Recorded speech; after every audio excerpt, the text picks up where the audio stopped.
Leo nimefika hapa kwenye chama cha walimu kuweza kutoa vifaa visaidizi kwa watu ambao wana mahitaji maalum, watu ambao ni walemavu. Hawa watu walemavu au wenye mahitaji maalum nao ni sehemu ya jamii. Na sisi polisi katika swala zima la ushirikishwaji wa jamii, polisi jamii na ushirikishi, mojawapo lazima tushirikiane, tuoneshe upendo, tuoneshe furaha kwa watu ambao wana mahitaji maalum, hawa ambao ni walemavu wa viungo, wengine waoni. Kwa hiyo tukasema tuna wajibu kama sehemu ya jamii kutoa hivi vitu ambao ni vitu mbalimbali. Watu hao wenye ulemavu, jeshi la polisi tunahakikisha kwamba na tunawahakikishia kwamba watakuwa salama, kwa maana tuna madawati yetu, madawati ya jinsia na watoto, katika kuwalinda hawa watu ambao wenye mahitaji maalum, hawa watu walemavu, lakini na watoto vile vile. Kwa hiyo madawati yetu, kupitia madawati yetu tumeweka mkakati wa kuwa tunawatembelea kwanza kwenye vituo hivi ambavyo kwenye shule hizi maalum, lakini kwenye vituo maalum ambavyo hawa watoto wenye mahitaji maalum, hawa watoto walemavu wanaishi au wanakuzwa. Kwa hiyo tukitembelea hivi vituo au maeneo, tutawapa elimu, lakini tutaangalia ni changamoto gani za kiusalama ambazo wanazo, ili kuhakikisha kwamba ulinzi wa watoto, ulinzi wa watu ambao wana mahitaji maalum unaimarishwa.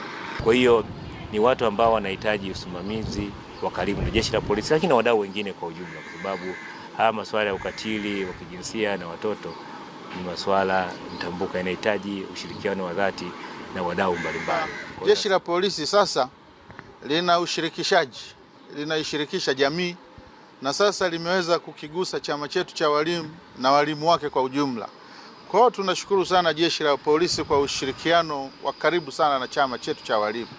Nasi tunawaahidi tutawapa ushirikiano wa kutosha. Ni jukumu letu pia kutoa ushirikiano kwa jeshi la polisi kuweza kubaini uhalifu wa aina yoyote ile. Hata kwa mkuu wa jeshi la polisi nchini, tunawaahidi kwamba tutawapa ushirikiano wa kutosha sana katika kuibua matukio yasiyo sahihi ngazi ya jamii, yakiwemo ya unyanyasaji. Unajua, kwenye unyanyasaji wanafunzi wenye ulemavu mara nyingi ndio tunaona wanafanyiwa mara nyingi vitendo ambavyo sio vitendo vya kiutu.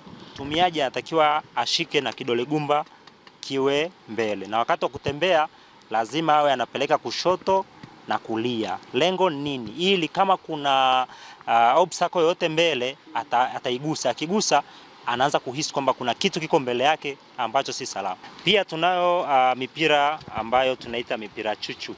Hii mipira ina faida kwa watoto wenye ulemavu wa uoni na watoto wenye ulemavu wa akili.